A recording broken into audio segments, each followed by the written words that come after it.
Welcome to another episode of The Animates, in which, as a first, we discussed a part animated, part live action movie. The movie in question, Space Jam, a film in which Wayne Knight plays Stan, a down on his luck personal assistant who is assigned to help Michael Jordan, the renowned football player, to to help. Why does he get assigned to Michael Jordan? Who is the main character in this film? The film is about Michael Jordan. I was going to go into this whole bit about Wayne Knight being the main character, but I can't remember what role he actually serves in the film now because there's so much going on. I think he's Michael Jordan's publicist. Is that what he does? I think they say that. Okay. So anyway, a film about Wayne Knight becoming a basketball player alongside the Looney Tunes, who are contacted by a group of aliens led by local businessman Frank Reynolds, who wants them to play. No, he wants them to be Looney at his amusement park so that he can attract more alien visitors to the amusement park. But they challenge the aliens to a game of basketball because the aliens are so small. But the aliens then grow themselves to massive heights, and they need to actually get some basketball skilled players. Hence, Michael Jordan, the worst actor in the world. And that, my friend, is Space Jam summarized for you. And let me ask you this question. Why the hell does Space Jam exist? To answer you honestly, I think around this time there was a lot of urban Looney Tunes. You ever see those weird shirts of Tweety Bird in an oversized baseball jersey looking really angry and a beanie, sometimes maybe holding a pistol? Oh, I do know. What? Maybe this is an American thing. But I feel like this was... The world was very different before 9/11. I feel like I've lost all credibility just saying that to you to no response. When did this film come out? Was it about 97, I want to say? 96. Oh, 96. Interesting. So yeah. Definitely pre 9/11. Yes. what I would argue combination of things. For someone to sit there and go, what are the kids like? They like basketball. They like Looney Tunes. If only there was some way we could get both those things together.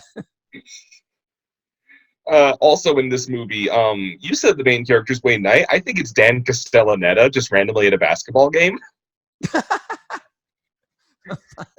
you catch that little cameo? I did not, funnily enough. I was just racking my brain trying to think of when he might have shown up, but I didn't. It's just a quick when all the players are getting their mojo stolen, their talent, you see just in the crowd is Dan Castellaneta and somebody else, and they have this brief exchange, something about noticing how weird the game is. I think if you watched it again and really watched for it, it'll really stick out, because I didn't realize till it was pointed out to me either. Oh, interesting. I guess I must have looked away at that point, because he's quite a distinctive man, Dan Castellaneta, isn't he? You'd recognize him. Oh, yeah.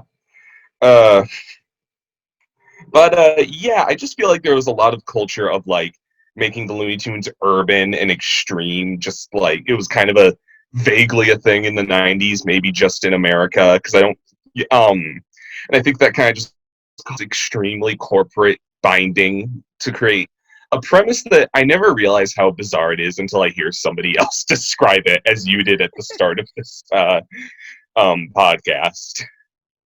It was just, I remembered the plot being simpler than this for some reason. My recollection of the plot was Danny DeVito wants to invade the planet, and he says, I challenge you to a game of basketball for the planet. That was my recollection of the plot. Right. And somehow the Looney Tunes get involved. I couldn't remember the specifics.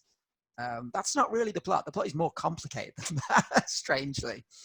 I feel like the part people forget is that they spend so much time with the basketball players who get their talent stolen.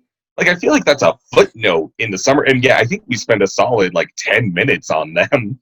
When they're in like the support group. Yeah. And with the I don't think anybody psychic woman. cares about that part. Yeah. Such a strange. I'd forgotten they were even in it. I And I'd forgotten that. don't even know really. I couldn't even tell you who they are. The only one I know was Michael Jordan. Was Michael Jordan switching to baseball and not being very good at it a thing that happened in the 90s? Yes, that's a true story. It really happened, and they kind of lampoon that here, and it's just, oh no, it's the Looney Tunes who made it happen. It wasn't a bizarre career choice. What do you? Oh, I see. Interesting. Yeah. I have so this movie has this bizarre like nostalgia spot. It's kind of become like Shrek in that it's kind of a meme Hmm. in how ridiculous it is. Like I feel like every year around the Oscars, somebody tweets, and the Oscar goes to damn Space Jam again because it's just so insane. But I feel like it just came up just at the right time for people to be really attached to it. Like I think one of my fondest childhood memories is watching Space Jam because, and I'm going to sound like I'm making this up. My parents, who did a lot of busy business person jobs, would have this conference sometimes in this big resort in Michigan, and they'd take me and my sister over and drop us off in like the daycare center, which is this enormous. In my mind's eye, it is incredible. Like there's an arcade with like a line of video games and like a jungle gym and a big theater where you could request a movie from the people's collection of films. And that's where I first saw Space Jam. And I'm aware this sounds like a dream I had, but I remember it just clear as day as like the most catered to I had ever been as a child.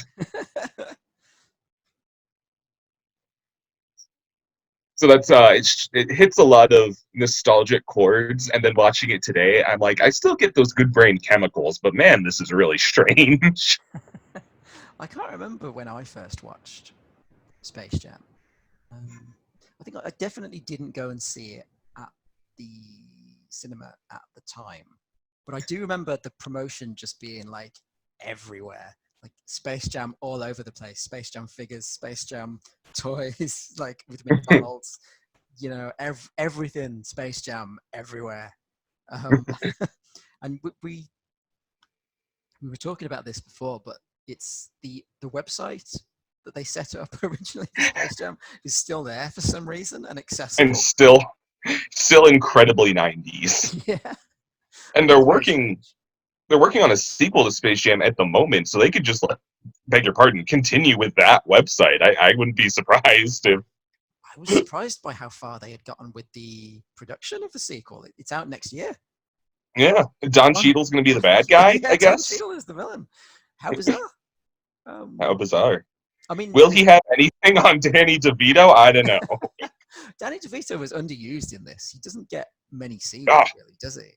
Um, and he did keep making me think of Frank Reynolds because it's Danny DeVito as like a sleazy businessman who owns totally. like a rundown theme park. I could absolutely imagine Frank saying, "Hey, Sonny, opening up a theme park called Moron Mountain," and then him and Charlie just running it into the ground. I do want a reimagining of these alien characters, but the nerd lucks, the minions, are all like just the Always Sunny cast. Like That would be Dennis is great. one of that'd be the perfect dynamic. If you need five, throw Cricket in there, and you're good. I was reading about there was an unproduced Space Jam 2 that they planned to get out after this because someone told them Michael Jordan was interested in a sequel. Why they wanted to do a sequel anyway, I don't know. But apparently No. someone told them Michael Jordan was interested. So they started working on designs and they pitched Mel Brooks to be the villain. And there's like a design of him in like a supervillain type outfit as the bad guy for Space What? Jam 2. I'm having a hard time. So would this also have to do with basketball? I don't know. I assume so if they were going to get Michael Jordan back. What's Mel Brooks gonna do that has to do with basketball? That's what I'm kind of. That's where I'm at. I guess he would have been the new Danny DeVito type executive character who would have stayed behind the scenes. But They get challenged to basketball by another set of aliens yet again. I guess so. Yeah. I think he was going to be an animated character again. So Oh, I see. Okay. It wouldn't have been like Mel Brooks as himself, but they drew Right. his animated design is just Mel Brooks in a cape. So he may as well have been live action. Interesting. Whether they I got Mel guess, Brooks yeah. on board, I have no idea. If someone actually asked him, they just assumed they'd get all these people. Well, it's I mean, he Space was Jam 2, of course they'll be on board. he was in Hotel Transylvania too, which like no shade on that movie, but I guess if he was willing to be in that, I don't know if he'd be like above Space Jam. I guess so. I mean, he was working steadily through the 90s with such Yeah. hits as Robin Hood, Men in Tights, and Dracula Dead and Loving It. And who could forget Spy Hard? Me. Ah, yes. I think he's finally gonna make Blazing Samurai now. Have you heard about that movie? Blazing I have not. So it's take my word for it, Blazing Saddles, but with animals and they're samurai. Christ's sake. Apparently he's wanted to make it since like the 90s. Has And he? it's just getting greenlit. So it must be something special. Yep. I'm exasperated. Martin's just like, I guess. I'm just rubbing my eyes at the moment, like disbelief. God. Well, I guess it's got as much right to exist as this has. Bill Murray's in this, which we discussed on our last episode. And he kind of just comes out of nowhere, doesn't he? Why is he here? What is his role? I don't understand. It's the most. When I was watching this, I was like, wait, did I miss something? But I think he does just kind of show up. Well, he's just playing golf, isn't he, in that first round? And I'm like, what is your job, Bill Murray? What do you do? Because he seems to be a basketball expert later on. Well, and Danny DeVito's kind of the audience surrogate when he literally says, I didn't know Bill Murray was in this picture. Neither did I, Danny. Neither did I. His appearance on the court shortly follows when Wayne Knight tries to play basketball, is flattened, and then in a horrifying sequence of body horror is reinflated Looney Tunes style. But since he's a real person, they have to create a CGI model of Wayne Knight getting inflated. And it's the most uncanny looking thing I've ever seen. It looked all right, really. It could have been much worse. They did an okay job with the big inflatable Wayne Knight. I was reading as well that other people who were offered the Wayne Knight role were Jason Alexander, who I think probably really good. Yeah, true. And Michael J. Fox. What? Both of whom turned it down. Jason Alexander just, I got gargoyles to voice. I guess he was. Got time for this. He was doing Seinfeld. He was, things to be doing. Yeah, I'd love to. We've got like 2 episodes of Aladdin to record next week. Abysmal is really taking off. Well, with how prominent Michael Jordan's dog is in this movie, maybe Michael Jordan was concerned that George would kill his dog, as he did for that one girlfriend in Seinfeld. And let's just say I forget to feed the dog, and she asks for a new dog. And I said, honey, that dog was like 13. I'm not getting you a brand new dog. Michael's getting upset! I mean, we haven't really talked about the Looney Tunes yet. No. Would you like to open that up? What did you think of their portrayal? All of them were equally underused. Yeah. Nobody gets a solid amount of screen time except for Bugs Bunny, maybe Daffy Duck. And the thing is that they don't know which ones they're focusing on, because it's understandable that there's a lot of Looney Tunes and you want to kind of throw everyone a bone. But if they had just picked like 5 or so to really be the main squad, I think that would have really benefited. Because it's like Sylvester's kind of there, and Taz is kind of there, and Elmer's kind of there. Yeah, half the time they're just doing things in the background. Like I noticed whenever Taz shows up, he's just like dancing and spinning around. He just doesn't do it. He doesn't have any lines, I don't think. And then there's just, everyone's kind of on screen for a few seconds. Brutal underuse of Foghorn Leghorn. I've never been more outraged that the character was underused in a film. I was just, Foghorn Leghorn, the best one. And he's literally in it for like 2 seconds, and he's like, "Physical violence, boy, doesn't solve anything," and he just gets fried to a crisp, and you don't see him again. Is he dead? Maybe. Um, I didn't know you had such a penchant for Foghorn Leghorn. He's the best Um, one. what's the joke of Foghorn Leghorn? I don't know. He comes out and he goes, if you, I say, and then that's it. I feel like he just kind of wandered on set one day. Um, where was I? They also introduced Lola Bunny, who's kind of a terrible character in this. Like, I really don't understand what the use of her is. No, it's the sex appeal. You gotta give the audience some sex appeal. Gotta put the attractive bunny woman in the movie. She like becomes kind of a neat character in later Looney Tunes iterations. There's a version of her who's like kind of an airhead voiced by Kristen Wiig, and that one's kind of funny. Oh, But in this, it's just kind of baffling. I guess they wanted like a female character. Um, are there no female Looney Tunes they could have used? Well, Maybe there's Granny. there's Granny and there's a Witch Hazel, and that's about it, I guess. I understand their motives then for introducing this character. It does make sense. And you have like a character who's among the Looney Tunes who knows how to play basketball. So I guess Yeah, yeah. it's just weird to me how horny she is. I didn't think it was necessary.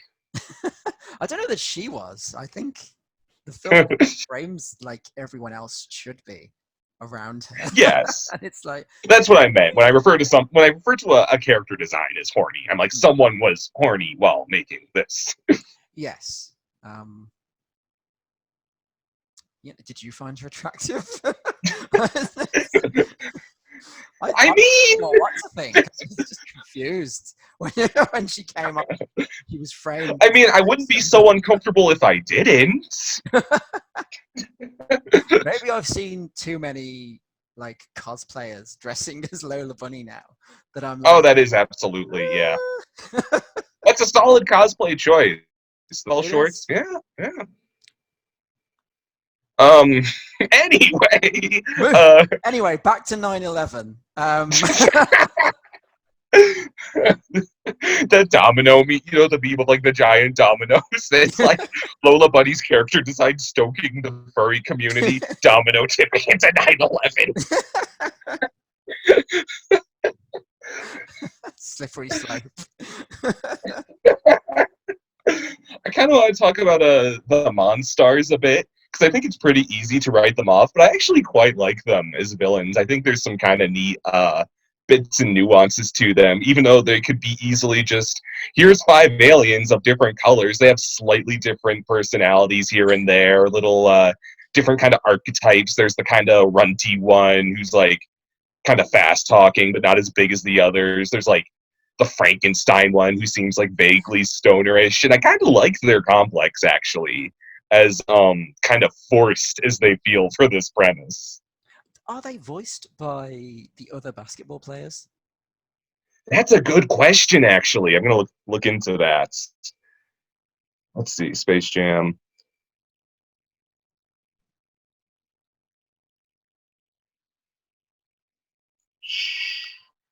Um, Also relevant to voice acting, this is, I think, the first time that Billy West was like a bunch of the Looney Tunes. I He doesn't. He's Bugs and Elmer, and then D. Bradley Baker, who I've met in real life, is Daffy and Taz. I see. Yeah. Let's see. Looking for Wow. the aliens on the cast list. No, it's just kind of a. So they're all voiced. Hold on. Uh, they're all just kind of voiced by a hodgepodge of lesser known performers. Oh, okay. Yeah, I like. When we look at the cast list, half of the Monstar performers don't even have Wikipedia articles. Ah, Yeah, which interesting. yeah, it is what it is.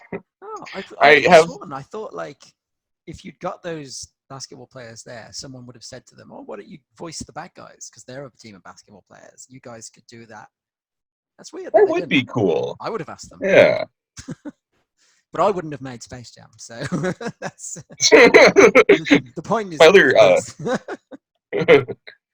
I guess my other like thing I associate with the Monstars always is that there was a Space Jam PlayStation 1 tie-in game. And one like it'd be two players. One could be the Looney Tunes and one could be the Monstars. Oh. And if you got like and to be the Monstars on Space Jam PS1 was the little brother thing to be because all the Looney Tunes have great stats and Michael Jordan is like all maxed out and all the Monstars suck counterintuitively. You would have thought they'd be like they would have beefed them up slightly because they were these huge Yeah, hulking. That's the plot of the film. exactly. Yeah, That is strange.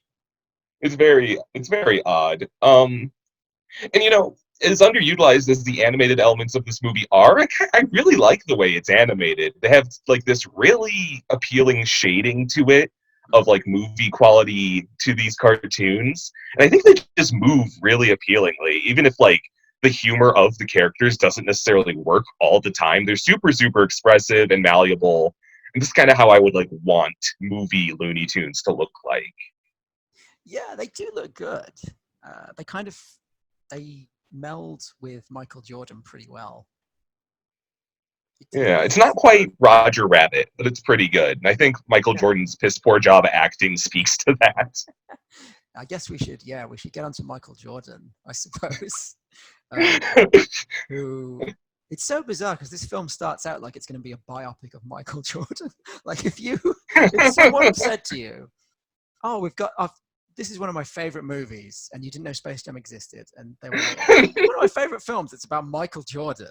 And they were like, "Oh, awesome! I love Michael Jordan. I'm a big basketball fan. Oh, cool. Why don't we sit down and watch this film?" And then 10 minutes in, Danny DeVito shows up as a giant cockroach man. I think he would be thrown because the first 10 minutes are flashback to Michael Jordan's childhood, Michael Jordan's current career, Michael Jordan going home to his family, and then playing golf with Bill Murray. Maybe Bill Murray in his weird hat is where you would start to think, hang on. Yeah, hold on a second. But It waxes very romantic too with the R. Kelly, I believe I can fly over his like childhood. And that then just song was Bugs Bunny is there. that song was really weirdly underused. I thought "I Believe I Can Fly" was going to be in like every scene, but you don't really Yeah, get to now hear that it. you mention it, that's something I take away from like my first viewing of this movie is that Yeah, song being in it. yeah. I mean, the soundtrack is quite impressive. A lot of like quite famous people contributed to this. How did they rope them all in? How did anyone? Yosemite Sam just pointed his pistols at him, I guess. I do love Yosemite Sam in this film. Like where his first reaction to the aliens is just to like go to fucking shoot them, and that's like his finest moment in this. And he gets like a Boondock Saints bit with Elmer Fudd. Yeah, Really this film bizarre. did make me. I'd forgotten who a lot of the Looney Tunes were, if I'm perfectly honest, because I don't feel like they were very prominent for me in the 90s, other than the main ones. And I remember watching Tiny Toon Adventures, um, but I'd forgotten most of them. Marvin the Martian, very underused in this as well. Yeah, I guess he could have just beaten them because his whole premise is he's a technologically advanced alien. But maybe he should have just been the villain. Yeah, come to think of it, that he's already short. That would have just Yeah, made just as much sense. yeah, he could have been the Danny DeVito character easily, Yeah. and just Yeah. sent Well those then. aliens down. Yeah, Yeah. Um, I've got to, and like, we were talking about Michael Jordan a moment ago, and kind of thinking about just how like committed and convincing performances like what's his name? Eddie Valiant, he just passed away in Roger Rabbit. oh, Bob Hoskins. Bob Hoskins, thank you. How like committed and incredible he is. And then this, we just have Michael Jordan be like, Bugs Bunny, aren't you in Cartoon Network? That's a very accurate delivery of that line. Yeah, I guess it feels like I mean Wayne I, I described Wayne Knight as the main character of this film, because he's the only one who has an arc. Like, I kind of give Michael Jordan an arc, but his arc is stay in your lane, Jordan. You can't play baseball. Go back to playing basketball with these cartoon characters. And is that an arc? I don't think it is. I think it's kind of insulting. Whereas Wayne Knight actually kind of progresses throughout the film and he gets his heroic moments at the end. Or gets squashed. He He does kind of find out the alien secrets and stuff. That's pretty neat. He helps. Yeah. Not like Bill Murray, Yeah. Glory Hound. Why is he in it? I don't understand. It's such a strange. There's no purpose for him being in the film. Maybe they just wanted another actor in it. And one of my favorite lines in the film is where someone is just like, "Hey, Dan Aykroyd." Oh yeah. Maybe in real life, a monstrous executive wanted Bill Murray to be in Space Jam, and Bill Murray lost a basketball game to win his freedom from being in Space Jam. Is that how everyone got into the film? That's just how movies work. That's how I've come to understand negotiations go. Is that Adam Sandler challenged Mel Brooks to a basketball game to win his career into the Hotel Transylvania films. Well, good for him. Yeah. Do you have what to say on Space Jam? I kind of wanted to talk about how it felt truly bizarre how when I'm a kid, the basketball game feels like the massive centerpiece of the film, but I was shocked to find it doesn't start till you're an hour into this 90-minute movie. Yeah, surprisingly little basketball in this film. And then they try to drive a plot point where Bugs Bunny placebos all the other Looney Tunes into thinking they're on steroids. And then that causes the Looney Tunes to start winning, but because they're acting more like Looney Tunes. So I almost really do feel as though what was gonna go there was like a pep talk of, we're the Looney Tunes, we should do this our way, not the basketball way, because they don't get strong from taking the steroids. They just start doing Looney Tunes stuff and winning.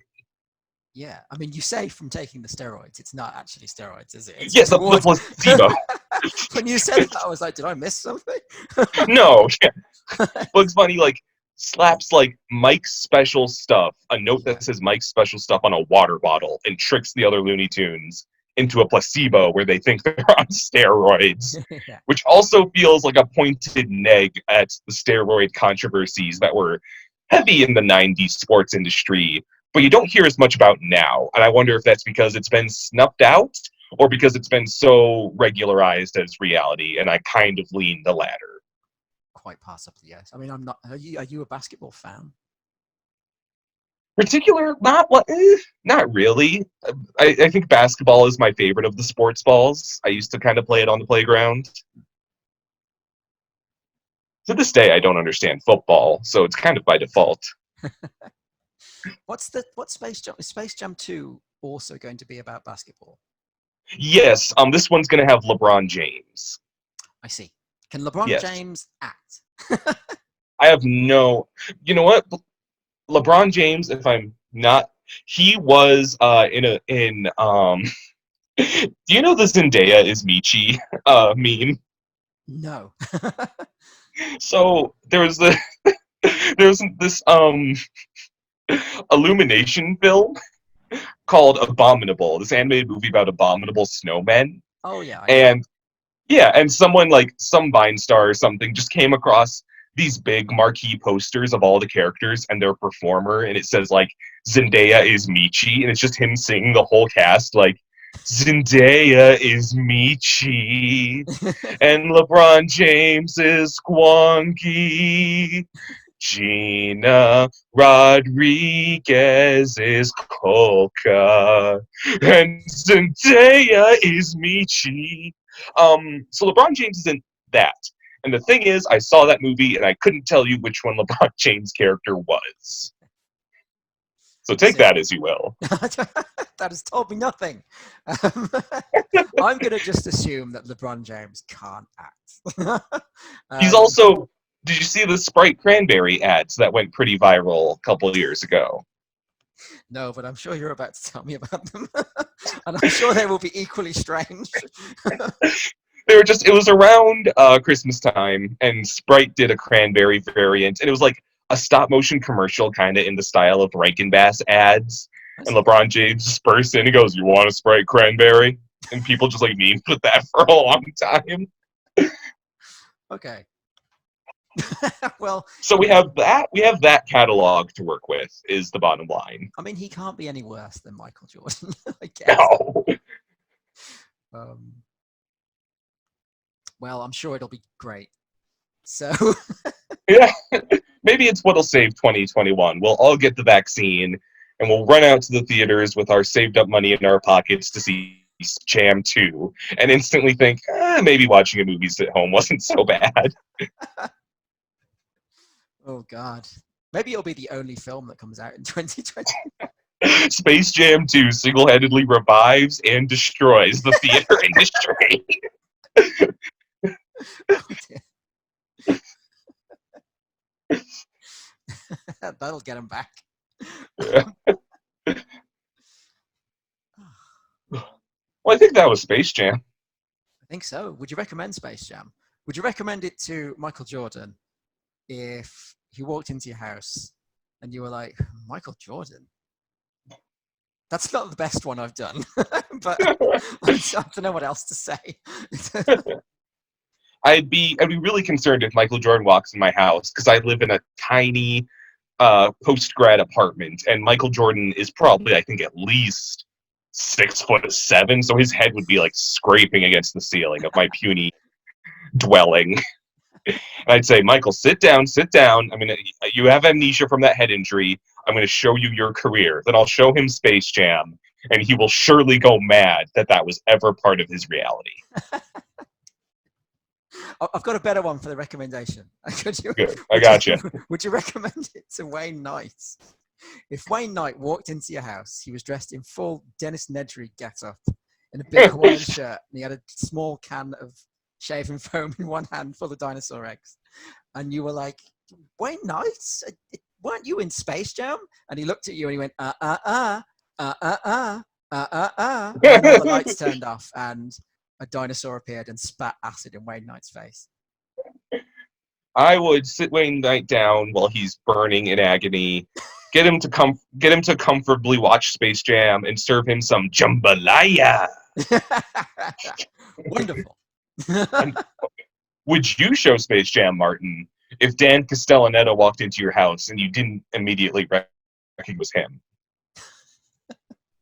I would immediately, as soon as he crossed the threshold into my house, I'd be like, why did you do Godzilla? And he wouldn't be able to explain himself. So I'd just ask him to leave. And then I'd throw a copy of Space Jam out the window. And I'd be like, you did this, didn't you, you jerk? Pick it up and he'd walk off. And he'd be like, was I in this? And then he'd record a podcast with Bill Murray where they discuss their experiences on Space Jam. Space Jam is a true Schrodinger's box of film, because we didn't realize Dan Castellaneta was in it, or that Bill Murray was in it. I don't think the collective public remembers creating Space Jam. It just kind of appeared in our zeitgeist. It did. I can't imagine what the production was like. But it's endured, I guess. Yeah. Surprisingly. Yeah. There you go. I guess all that remains is to play out this episode with the main Space Jam theme and a montage of erotic Lola Bunny fan art. No!